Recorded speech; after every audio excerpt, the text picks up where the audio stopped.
నేను ఒక పర్టికులర్ నా క్లోజ్ అండ్ పొలిటికల్ లీడర్ని నేను ఒకటి అడిగాను. ఈ ప్రజాసేవ అనేది నీ పాయింట్ అయితే నువ్వు ఓట్లు ఏమని అడిగావు. వాళ్ళు ఏం చేశారు, నీ కాన్స్టిట్యున్సీలో నీకు ఒక 50% ఓట్లు నీకు వచ్చినాయి, 40% నీ అపోనెంట్కి వచ్చినాయి. నువ్వు సేవ ఏమో అందరికీ కలిసి చేస్తున్నావు. అవును, అందరికీ రిజల్ట్ వచ్చేసిన తర్వాత నీకు ఓటు వేసిన వాళ్ళు ఓటు అయిన వాళ్ళు వాళ్ళందరూ నీ మనుషులు అయిపోయారు కదా.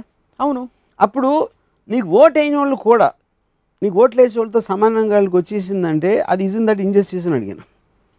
నిన్ను నమ్మినోడికి నిన్ను నమ్మినోడికి ఇద్దరికి నువ్వు ఒకే రకంగా సేవ ఎలా చేస్తావు.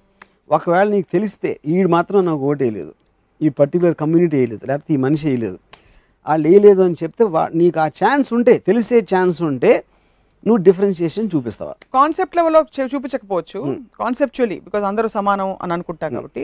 ఇండివిజువల్ లెవెల్లో ఎక్కడో మనోడు కాదు అనే ఫీలింగ్ ఉంటుందా చెప్పండి. లేకుండా ఎలా ఉంటుందండి హ్యూమన్ బీయింగ్ అని. ఇంకోటి నాకు అది యాక్చువల్లీ ఇట్ ఈస్ బీయింగ్. ఇప్పుడు నీ ఇద్దరు ఉన్నారు నాతో పని చేస్తున్నారు, ఒకడు నన్ను బాగా నమ్ముతున్నాడు, ఒకడు నమ్మట్లేదు నన్ను. అప్పుడు నేను వాళ్ళిద్దరికి సమానంగా చూస్తే ఆ నమ్మివాడి పరిస్థితి ఏంటి, ఆడికి ఇంజస్టిస్ చేసినట్టు కదా.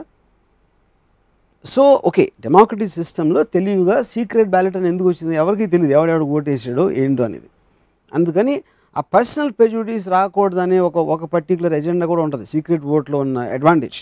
కానీ నీకు పర్సనల్గా ఎన్నోసార్లు అమ్మా నా కొడుకు నాకు ఓటు వెళ్ళదని చెప్తారు, ఎందుకంటే వాళ్ళకి పర్సనల్గా ఉంది కోపం, కానీ వాళ్ళు ఎవరో స్పెసిఫిక్గా తెలియదు కాబట్టి ఈ can't do anything about it.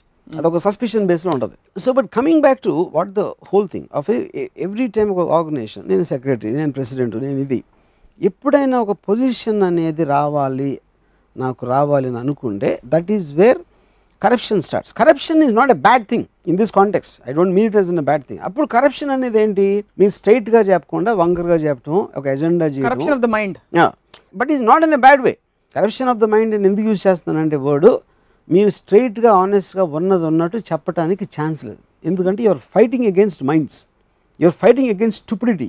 Voters అందరూ స్టూపిడిటీ ఉండరు, వాళ్ళకి స్ట్రైట్గాని ఉన్నట్టు చెప్తే వాళ్ళకి నచ్చదు. అప్పుడు సపోజ్ మీకు అంత తెలివి లేదు, అందుకని నేను తెలివి ఉన్నవాళ్ళు వాళ్ళే ఇండస్ట్రీ నడుపుతారు కాబట్టి వాళ్ళకి ఎక్కువ ఇస్తానా, మీరు వాళ్ళ దగ్గర పని చేయండి, అది యాక్చువల్ ట్రూత్. అది క్యాపిటలిస్ట్ సొసైటీలో అది వినటానికి ఇష్టం ఉండదు కాబట్టి డబ్బును వాళ్ళ దగ్గర తీసుకు మీకు ఇచ్చేస్తున్నానని చెప్తే ఇచ్చినా ఇవ్వకపోయినా ఇచ్చేస్తున్నా అనుకుంటారు.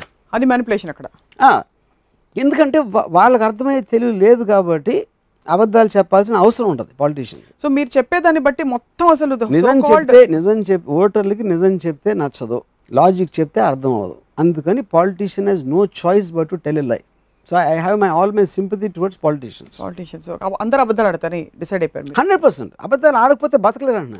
They can't have existence in a democratic society. Democratic process మీద మీకు obviously నమ్మకం లేదు అంటే. Democratic process I believe in it a lot. The possibility. Now only point I'm trying to make is the politician for all is so-called corruption, lying, everything. He's still a far superior human being to a voter. అది నేను చెప్పేది. No, that's fine. But evidently from what you've been telling me, voters కి అసలు తెలియదు అది ఇది అని.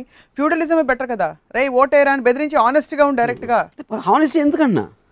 Honesty ఏంటి, నెత్తినేసి కొట్టుకుంటాం. Honesty ఎందుకు అనవసరం లేదు. Whatever works works. No.